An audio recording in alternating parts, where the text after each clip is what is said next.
One of the easiest aircraft in the world to fly is a powered parachute, which has contributed to the sales of thousands of the units worldwide. This means there are many used powered parachutes now on the market for sale. Let's take a look at some of the things you should consider when looking at a used powered parachute. I'm down here at Silent Fun, and powered parachutes have been out for a number of years now, and so there's a lot of used stuff coming out into the market, and if it's anything like the conventional ultra, there's things that you should be looking for. We've got a powered parachute here, courtesy of, who's this courtesy of? Harmony's High Flyers. Harmony's High Flyers, and we would, if you could just go over, this is a brand new unit, but if we could just go over and point out some of the things that somebody in the industry just getting into this or just looking at a shoot to look at. To be honest with you, this is not a brand unit. This unit here has 51 hours on it. It's probably about a year old. One of the things that I first do looking at a used unit is I stand back and do a visual of it. I stand back and look at the prop guard ring, look for symmetrical stuff. I stand back and look for bends and tubing. I just do a visual of the whole unit to make sure it's never been rolled over. If it has, if it's had a prop strike, things like that. Then I go around and I fine detail everything. I check all the hardware. I make sure that the owner, if he's replaced any hardware, he's used all aircraft hardware. I physically check all the tubes for cracks, stress cracks, things like that. I do a real nice look. I check the fiberglass or plastic, whatever's on the unit for the fuel tank, check for cracks. So I just do a general once around the whole unit, but looking at it very closely, looking for bolts that have been replaced, brackets that have been replaced. Then when it comes up to the cabling system, I'm very picky when I look at this. I make sure we have the AN45 eye bolts. This is standard in the industry. I don't want no hardware store. This is my lifeline here. I check the cables, I check the swags, I check for wear on the cables or possibly a prop strike. And then I follow that back to the parachute. So I'm very concerned with this, the hardware in here, that it hasn't been replaced. I'm looking for the same types of cables. A lot of guys, if they damage a cable, they'll go to a hardware store and replace it with their own cable. And I don't trust a lot of people's swagging. This right here is very important. But essentially, that's what I look for. Cracks in the finish. If you see that there's cracks in the powder coating or a part that has been taken off and possibly painted by the owner. So I check kind of that stuff, the aesthetics of the unit. Now, if you look at this unit here with 51 hours, it's a very clean unit. This right here would pass my inspection as something that I would personally buy. I check lines then as I go back. I check lines into the parachute. I follow those back prior to doing my parachute inspection. Then that brings me into the engine. When I check the engine, I'm looking for leaks. I'm checking the sockets, the boots. I pull a plug out, check a plug, check the plug wires, just generally looking for any type of fluids that possibly have leaked, looking for any dents possibly on the engine cover to see if the unit's been rolled or dents in the gearbox. Then, of course, you definitely run the engine and you check your temps on it. Hear the engine run, see how hard it starts. If you have a two-cycle mechanic that's handy, grab somebody else if you're not very familiar with the engine, because the power plant is very important. It's a very expensive part of the system. The two most expensive parts on this thing are the engine and the parachute. The airframe is pretty much stuff guys can do themselves.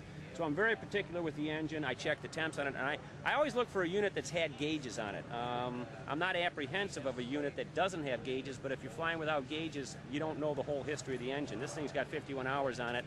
And if it didn't have gauges on it, we don't know what this engine's been through. So I'm very particular about the engine, checking that out, making sure it runs good, isn't hard to start.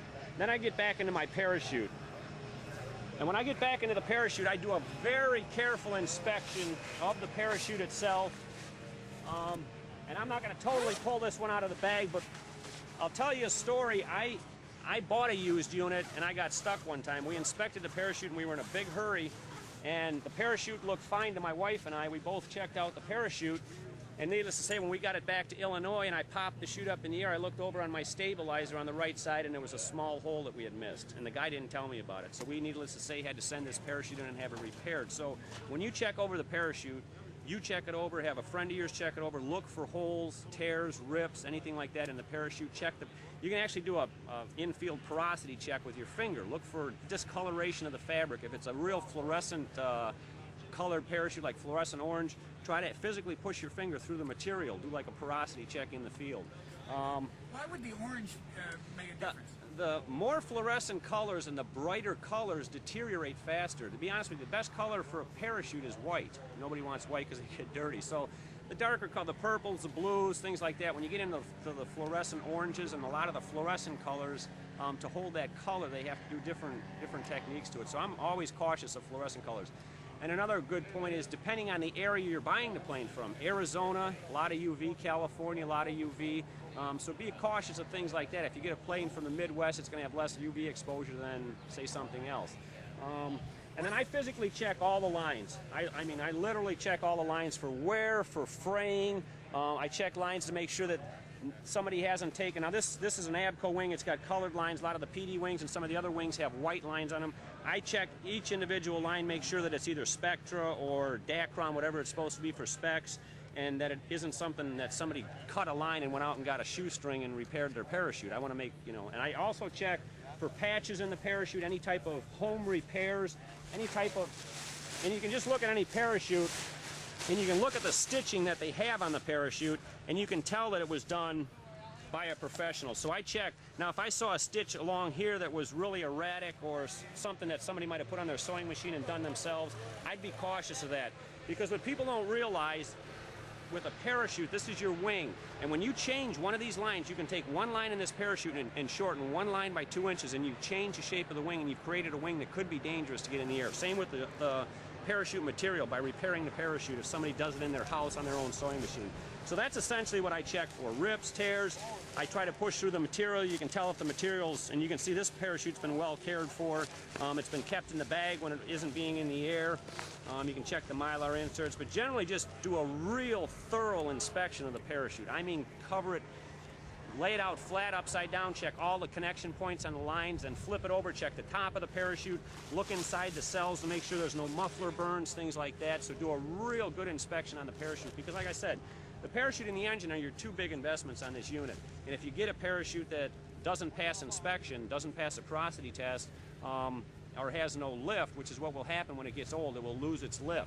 So another good thing to do when you're buying a used unit, of course, is to make sure you fly it or get a competent BFI or AFI to test fly the unit for you. Something else that you can do, and I tell people to do this religiously, if you're looking at in the used market, feel free to call me or another AFI around the country if you have questions about a particular unit, because there's some older units out there with chutes on them that are very hard to inflate, or they've had problems with these parachutes. So it's always good to get some professional advice, and you may have to call 3 or 4 people to find somebody to help you, but it's a very good idea because you're making a pretty big and pretty sizable investment, and it's good to have somebody test fly the unit first.